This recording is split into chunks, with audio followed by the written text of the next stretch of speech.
Transformation time. Eclipse season begins now. We are in the shadow of eclipse season, and we have this first period that is open and free from all personal planet retrogrades.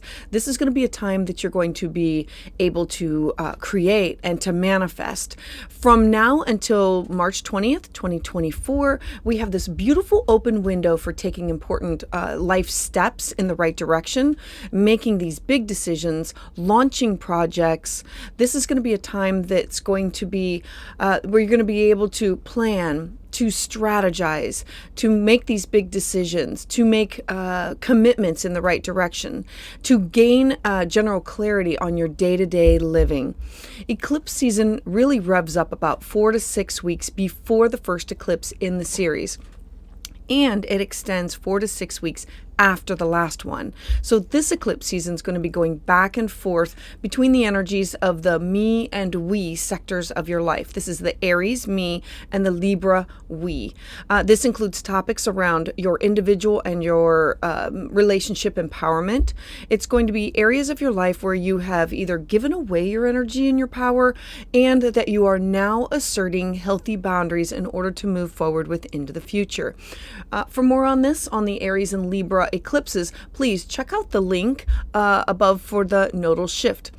Hi, I'm your astrologer, Patricia Tate, and this is your February 2024 monthly astrology forecast. To get updates as soon as they're released, please subscribe. So let's dive in. So for Scorpio Sun and Scorpio Rising, I want to first talk briefly just about the North Node and the South Node. Your North Node is in your mental, physical, spiritual health, well-being, and your daily habits. And the South Node is in your 12th house of your fears and releasing things and letting them go. So this is going to be a time where you're going to, there's going to be some things that are going to be brought up with you having to focus on your health, your well-being, and your daily habits. The weeks leading up to the eclipses that will occur in March and on April 8th, the two eclipses, this will be the shadow that will signal the things that are going to be eclipsed, people, places, and things that are eclipsed in and out of your life, and it will herald in major endings. Also, February is a beautiful month that you're going to be able to plant the seeds and have these things and projects that you want to manifest. The planets are moving forward, meaning the things that you're starting now, it's about pushing them out there and manifesting and bringing them to fruition. As we get closer to the eclipses, it will be an opportunity of a pause, and then after the eclipses you'll have another opportunity of May, June, July of beginning some things again with an open window to manifest. All right, so let's move on to February 5th. On February 5th, we start off with the first of many conjunctions to the planet of Pluto. So Pluto is the planet of death and dying and transformation, and Mercury is thoughts, ideas, communication, travel, networking, and it's our day-to-day how we communicate with other people through email, phone, text. This is in your 4th house of your home, your family, your roots, your foundation. The 4th house has to do with people that you consider family and the people that have shaped you, and it has to do with your ancestors. It also has to do with your real estate, your foundation, and your property. So there's going to be a major transformation of this area of your life. So it's going to be at the 0 degree, which is an anaretic degree. It's basically a really powerful degree of a new beginning, of combined energy, of bringing these two planets together in the sign of Aquarius, which means now I need to think outside the box. Aquarius is a stroke of genius. It is sudden insights, unconventional ideas, something that will help you be creative with a connection with somebody. Maybe you're finding out about something about your genealogy, or maybe there's something that's a person, place, or thing that's not a thing. person moving in or out of your house, or something that has to do with your home, a transformation of something that has to do with your home. And you're having to be creative about, where is my workspace in my home, or how can I manage all of these things that are going on within my home, or people within your home. It's combining or networking with other people. So chatting with friends or family members, coming up with ideas, making a plan for change. Mercury in Aquarius and conjunct Pluto is about being focused and intense and unrelenting about, we can't just have one conversation. Let's keep going back at it over and over until we've come to a solution, especially when you're working on plans that are going to be changing the future of your home, your real estate, your family, something that has to do with it. It's don't give up. Keep having those open conversations. Pay attention to any intuitive flashes and any premonitions and any thing that is synchronistic at this time with running into somebody or a long lost relative, or networking and then finding out something about your home or family. All of those things will play in with what's going on with this this transition. All right, so let's move on to February 9th. So on February 9th, we're going to have this huge planetary pileup that's starting in the sign of Aquarius. Your home, your family, your roots, your foundation, all of this is huge for this month. It is like a buildup of major transformation of what does your home look like. And it's not going to be a traditional, it's going to be more, it's going to be non-traditional. It's going to be a gathering of a bunch of different ideas from many different places, and you coming up with something that's unique and your own as you move forward with some things. And it will not be what other people want for you or expect from you. It will be for your best and highest good of what works for you. All right, so we're having this new moon. A new moon is a fresh start, a clean slate, a new beginning. It's when we have the sun and the moon come together to say, I want to focus on something new and fresh in this area. So it's going to be a really great time to get started on something that's going to be a beneficial change, to be more independent, to try new things, to have these conversations with others, and to be open to new ideas of what does home look like? What does the foundation look like? What does your family, what does your family unit look like, or what does your home look like? Does it look like you traveling and working? Does it look like you in an apartment with somebody or in a condo? Or does it look like it's definitely going to be unique and different? It's Aquarius. So I could go on and on about all the different types of things that Aquarius can be. I want to remind you that this full moon also is square Uranus in Taurus. All right, so you have this new moon that's in your house of home, that you're planting these new ideas. Hey, how about if we try this? Hey, how about if we do this? It's your thoughts, your ideas of what you think that things will benefit you in your home look like. It's going to square your partnership sector. This could be your business partner, your significant other, your best friend. This could be your marital partner. This could be your clients. There's going to be something that's not going to want to, that's going to have to be integrated. Squares are not a no. Squares are, you want this, I want this. How do we compromise? How do we meet in the middle? How do we integrate the energy of? And so it's about impatience and wanting to maintain some control.